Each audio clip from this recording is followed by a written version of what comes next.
হাদিস শরীফের মধ্যে এসেছে আন আবি হুরায়রা রাদিয়াল্লাহু আনহু قال قال رسول الله صلى الله عليه وسلم قيل ما الغيبة يا رسول الله ওগো নবীজি গীবত কি জিনিস আমাদেরকে জানিয়ে দিন। মাল গীবাতু ইয়া রাসূলুল্লাহ সাল্লাল্লাহু আলাইহি ওয়াসাল্লাম সাহাবা একরাম আল্লাহর নবীকে প্রশ্ন করলেন, ওগো নবীজি গীবত কি জিনিস আমরা জানতে চাই, আমাদেরকে জানিয়ে দিন। আল্লাহর হাবিব বলেন, আমার সাহাবীরা তোমরা তোমাদের মুসলমান ভাইয়ের দোষগুলো যখন তুমি কারো দোষগুলো অন্যের কাছে বললা, যদি ওই ব্যক্তি শুনতো এমন কথা বললা যে কথাটা যার নামে বলা হয়েছে সে শুনলে মনে কষ্ট নিত, ব্যথা নিত, ওইটার নামই হলো গীবত। তুমি আব্দুল্লাহর নামে আব্দুর রহমানের কাছে গীবত করলা, এমন একটা কথা বললা আব্দুল্লাহর নামে, আব্দুল্লাহ শুনলে মনে কষ্ট নিত, ব্যথা নিত।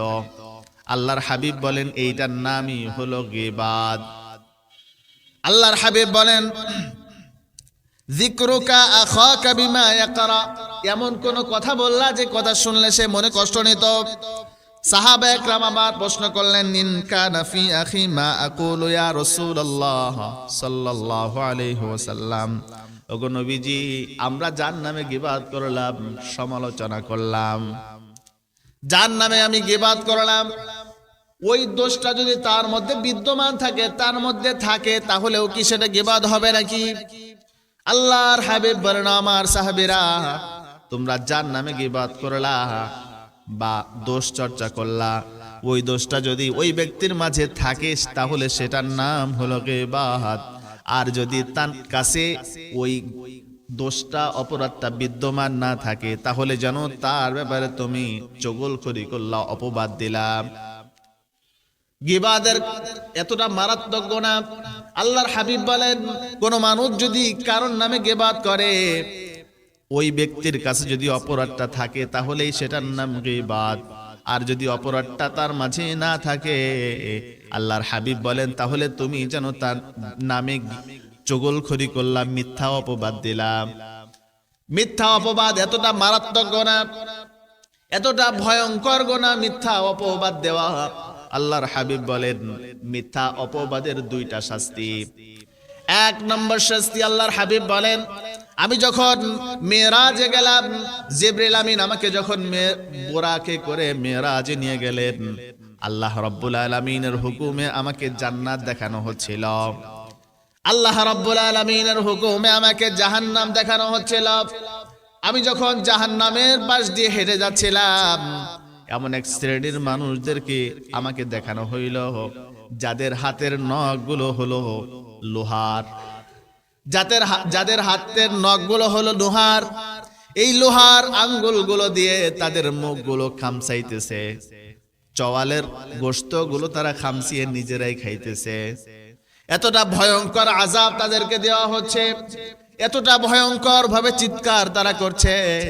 আল্লাহর হাবিব বলেন যে চিৎকারের আওয়াজগুলো যদি দুনিয়ার মানুষের কান পর্যন্ত পৌঁছে দেওয়া যেত, তামাম পৃথিবীর সমস্ত মানুষের কানের তালা ফেটে সমস্ত মানুষ মারা যেত। ভাইরা আমার, তাহলে জাহান্নামীদের মধ্যে যারা চগলখড়ি করবে এদেরকে ভয়ঙ্কর শাস্তি দেওয়া হবে।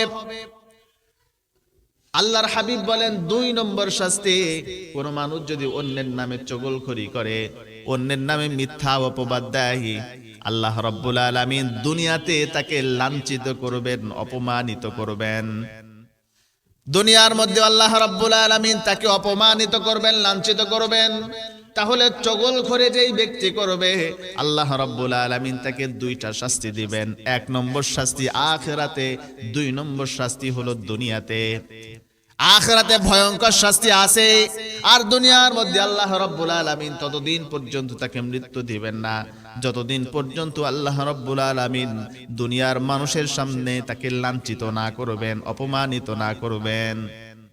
তাহলে চগলখড়ি যারা করবে এদের ভয়ঙ্কর দুইটা শাস্তি। এর মধ্যে থেকে দুই নম্বর, আপনি মানুষের নামে চগলখড়ি করছেন, আপনার ততদিন মৃত্যু হবে না যতদিন আল্লাহ রাব্বুল আলামিন আপনাকে লাঞ্ছিত না করবেন, অপমানিত না করবেন। কোনো সন্দেহ নাই, হাদিসের কথা। এই জন্য খবরদার, অন্যের নামে গীবাত করার আগে 10 বার চিন্তা করব।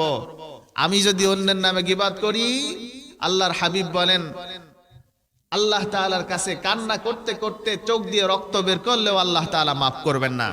তাওবা করলেও এই গুনাহ মাফ পাওয়া যায় না যদি গীবত জাহান্নামে করা হয়েছে সে যদি মাফ না করে।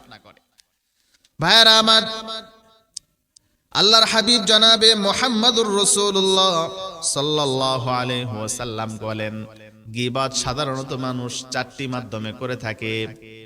আল গীবাতু বিল লিসান, মানুষেরা জবানের মাধ্যমে গীবত করে থাকে। একজন আরেকজনের নামে দোষ চর্চা করতে থাকে গোপনে, নীরবে, নিভৃতে। এ হলো জবানের গীবত। 2 নম্বর আল গীবাতু বিল কলব, অন্তরের মধ্যে গীবত করা। অন্তরের মধ্যে অন্যের ব্যাপারে সন্দেহ পোষণ করা, এটাও হলো অন্তরের গীবত। আল গীবাতু বিল ইশারা, ইশারার মাধ্যমে গীবত করা। একজন মানুষ বেটো মানুষ, আপনি তাকে ইশারা দিয়ে দেখাইলেন এই যে এসেছে বেটো মানুষ।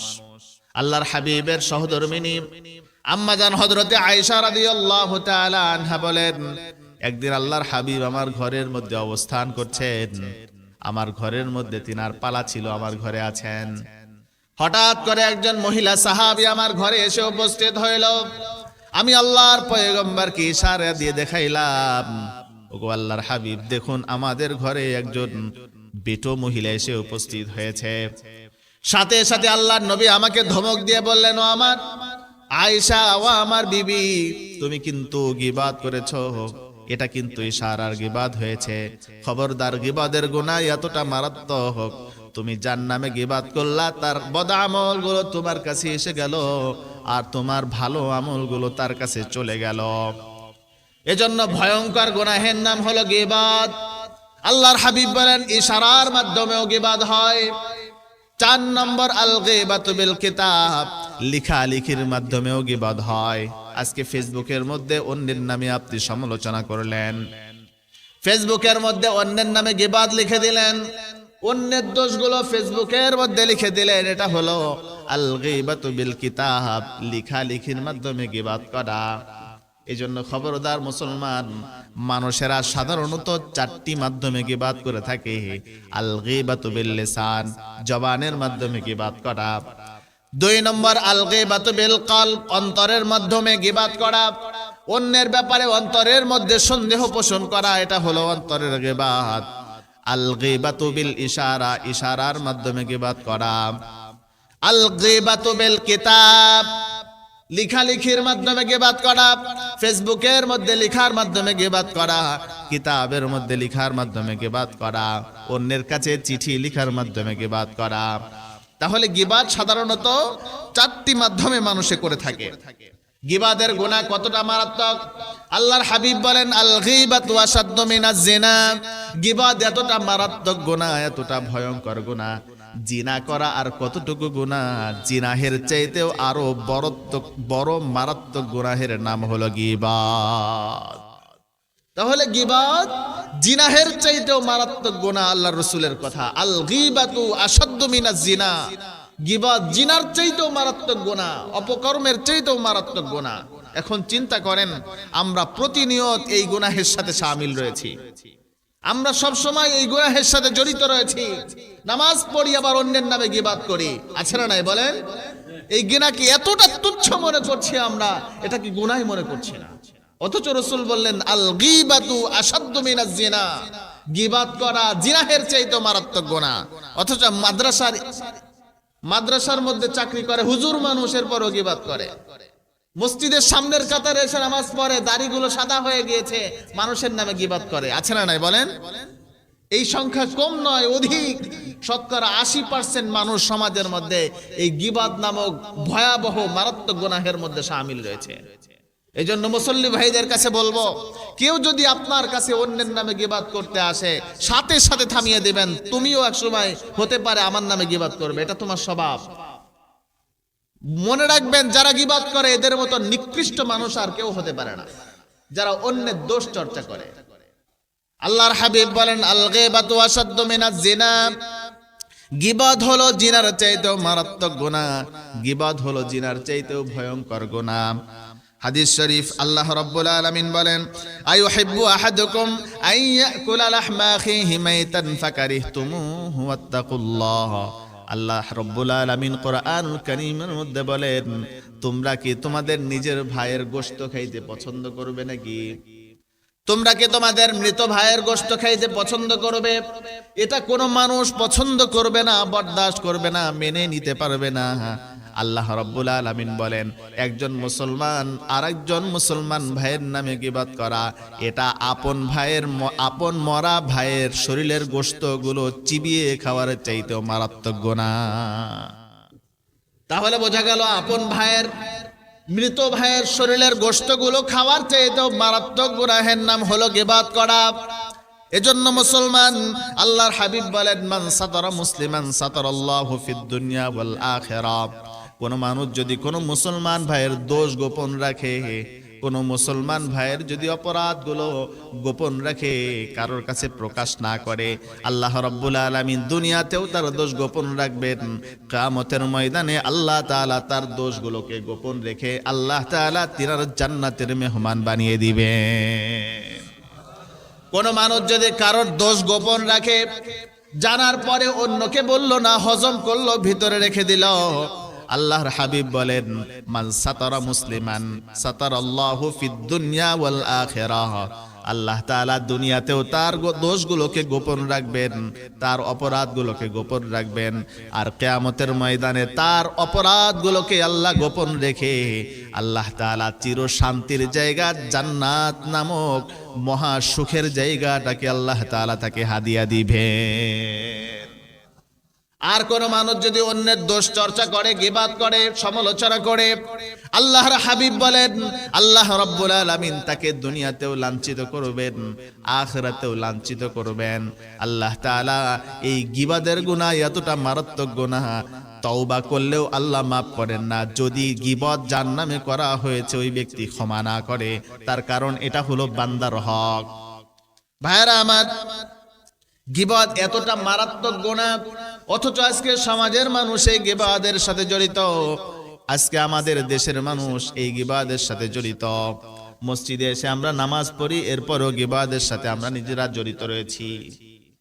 প্রতিটি ঘরে ঘরে আজকে গীবত হয়, কথা বলেন ঠিক কিনা? মা বোনেরা একসাথে হইলে একজন আরেকজনের নামে সমালোচনা করতে থাকি, মাইকের আওয়াজ অনেক দূর দূরান্ত পর্যন্ত যাচ্ছে। খুবই গুরুত্বপূর্ণ আজকের আলোচনা, মহামারী রূপ ধারণ করেছে আজকে আমাদের সমাজের মধ্যে। খবরদার, আমরা কেউ একে অপরের নামে গীবত করব না। অতীতে যা হয়ে গিয়েছে, আজ থেকে আমরা তওবা করব, আর কেউ অন্যের দোষ সমালোচনা করব না। পারবো না ইনশাআল্লাহ? আল্লাহ তৌফিক দান করুক, বলি আমিন। মুহতারাম হাজিরিন, পৃথিবীর সর্বনিকৃষ্ট মানুষ হচ্ছে তারা যারা গীবত করে, অন্যের নামে সমালোচনা করে। পৃথিবীর সর্বনিকৃষ্টতম মানুষ হচ্ছে তারা। আল্লাহর হাবিব বলেন, তোমরা কি জানো পৃথিবীর সর্বনিকৃষ্ট মানুষ কারা? সাহাবা একরাম বলেন, ইয়া রাসূলুল্লাহ সাল্লাল্লাহু আলাইহি ওয়াসাল্লাম, আমরা তো জানি না, আমাদেরকে জানিয়ে দিন।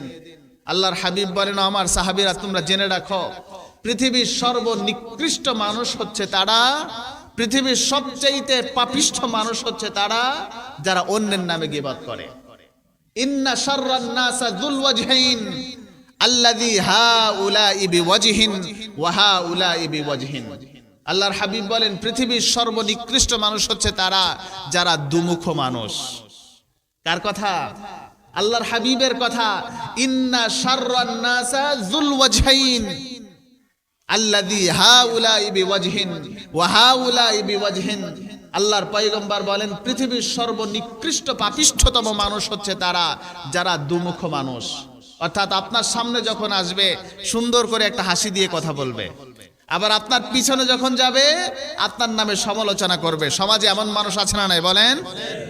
সামনে আসলে সুন্দর ভালো আচরণ, সুন্দর কথা বলবে, আবার পিছনে গিয়ে গীবত শুরু করবে, পরনিন্দা শুরু করবে, আছে না নাই? এই মানুষগুলোর সংখ্যা বেড়ে গিয়েছে। আজ থেকে 1450 বছর আগে আল্লাহর হাবিব বলে গিয়েছেন, ইন্না শাররান নাসা যুল ওয়াজহাইন আল্লাযী হাউলাই বিওয়াজহিন ওয়া হাউলাই বিওয়াজহিন। পৃথিবীর সর্বনিকৃষ্টতম মানুষ, সর্বপাপিষ্ঠতম মানুষ হচ্ছে তারা যারা দুমুখ মানুষ। সামনে আসলে একরকম আচরণ, পিছনে গেলে ভিন্ন রকম আচরণ। আল্লাহর হাবিব বলেন এই ধরনের মানুষ থেকে নিজেদেরকে বাঁচিয়ে রাখবে। আমি তো আমার জীবনের রুলস বানিয়ে নিয়েছি, কেউ যদি আমার নামে গীবত করে আমি তাকে মাফ করি না। কেন কেন তাকে মাফ করব? আপনি আমাকে সামনাসামনি দুইটা কথা বলেন, মাফ করে দিব, কিছু হবে না, আমি সাথে সাথে ক্ষমা করে দিব। আপনি আমার সামনে একটু দুইটা বকা দিলেন বা আমার একটা থাপ্পড় দিলেন, কিচ্ছু বলবো না, আমি আপনাকে ক্ষমা করে দিব, কারণ আপনি সামনাসামনি করেছেন, এটা রাসূলের সিফাত। কিন্তু গীবত যারা করে এরা হলো মুনাফিক, অর্থাৎ সামনে একরকম পিছনে আর এক রকম, এটা মুনাফিকের আলামত।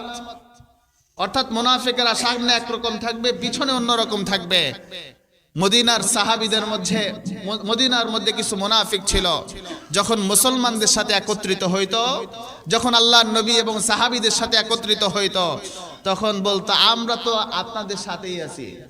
কিন্তু যখন আবার কাফেরদের সাথে মিলিত হইতো, বলতো আরে আমরা তো তোমাদের সাথেই আছি, ওরা তো পাগল, মুহাম্মাদের দল তো পাগলের দল। বলেন নাউজুবিল্লাহ। এগুলো হলো মুনাফিকের আলামত। মুনাফিকেরা সামনে একরকম থাকে, পিছনে ভিন্ন রকম থাকে। কাজেই সমাজের মধ্যে যারা গীবত করে, অন্যের নামে সমালোচনা করে, এরাও হচ্ছে মুনাফিকের দলভুক্ত।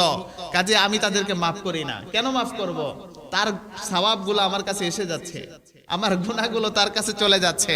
শুধুমাত্র যারা গোপনে নিভৃতে একে অন্যের নামে গীবত করে, সমালোচনা করে, এই গুনাহের মতো মারাত্মক গুনাহ পৃথিবীতে আর কোনো গুনাহ নাই।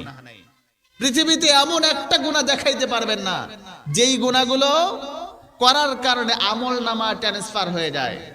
একটা গুনাহ নাই এমন মারাত্মক গুনাহ, শুধুমাত্র গীবতের গুনাহ আর চগলখড়ির গুনাহ আমল নামা ট্রান্সফার হয়ে যায়। একটু চিন্তা করে দেখেন, একটু ভেবে দেখেন কতটা মারাত্মক গুনাহ। আপনি কষ্ট করে নামাজ পড়লেন, কষ্ট করে রোজা রাখলেন, কষ্টের টাকা দান করলেন, আপনার বড় উপার্জিত টাকাগুলো সদকা করলেন, এত কষ্টের সওয়াবগুলো অন্যকে দিয়ে দিলেন, আর অন্যের খারাপ আমলগুলো আপনি নিয়ে নিলেন। কি ফায়দা হয়েছে বলেন? কি লাভ হইল আপনার? এজন্য পৃথিবীর সর্বনিকৃষ্টতম মানুষ হচ্ছে তারা যারা দুমুখ মানুষ, অর্থাৎ সামনে একরকম পিছনে আর এক রকম। অন্যের নামে যারা সমালোচনা করে, এদের মতো পাপিষ্ঠ মানুষ আর সমাজে কেউ নাই। এজন্য আমি রুলস বানিয়ে নিয়েছি, কেউ যদি গীবত করে আমার নামে তাকে আমি মাফ করি না, করবও না, ঘোষণা দিয়ে দিলাম। কিন্তু সামনাসামনি আপনি আমাকে খারাপ কিছু বলেন বা খারাপ একটা আচরণ করেন, সাথে সাথে মাফ করে দেব ইনশাআল্লাহ। কিন্তু গোপনে করবেন, মাপ পাবেন না। আপনার ভালো আমলগুলো আমি নিতে চাই, আর আমার বদ আমলগুলো আপনাকে দিতে চাই। ভাইয়েরা আমার, এটাই আমাদের উচিত, এটাই আমাদের হওয়া উচিত। কিন্তু সামনাসামনি রাসূল সাল্লাল্লাহু আলাইহি ওয়াসাল্লাম বলেছেন, তোমাদের সাথে যদি কেউ খারাপ আচরণ করে, তোমাদের সাথে যদি বদ আচরণ করে, মাফ করে দাও, কারণ মাফ করা আল্লাহর সিফাত। মাফ করলে আল্লাহ তাআলা মাফ করে দেন। কিন্তু গীবত করলে এই গুনাহ আমি মাফ করব না, এইটা আমি ক্ষমা করব না, আপনারা চাইলে ক্ষমা করতে পারেন। মুহতারাম হাজির, যাই হোক, এটা অত্যন্ত ভয়ঙ্কর ভয়ানক গুনাহ। এজন্য আমরা এই গুনাহের থেকে নিজেদেরকে বাঁচিয়ে রাখবো। পারবো তো ইনশাআল্লাহ? আর আজ থেকে আমরা রুলস বানিয়ে নেব, জীবনের পণ বানিয়ে নেব, যে ব্যক্তি আপনার কাছে অন্যের নামে সমালোচনা করলো, বুঝে নেবেন তার স্বভাব এটা, সে আপনার নামেও একসময় অন্যের কাছে গীবত করবে। এটা তার আখলাক, এটা তার স্বভাব, চরিত্র এমনই। অন্যের নামে শুধু সমালোচনা করা, অন্যের নামে গীবত করা, এই সমস্ত মানুষদের থেকে নিজেদেরকে বাঁচিয়ে রাখবো। পারবো তো ইনশাআল্লাহ? আল্লাহ তৌফিক দান করুক বলে আমিন।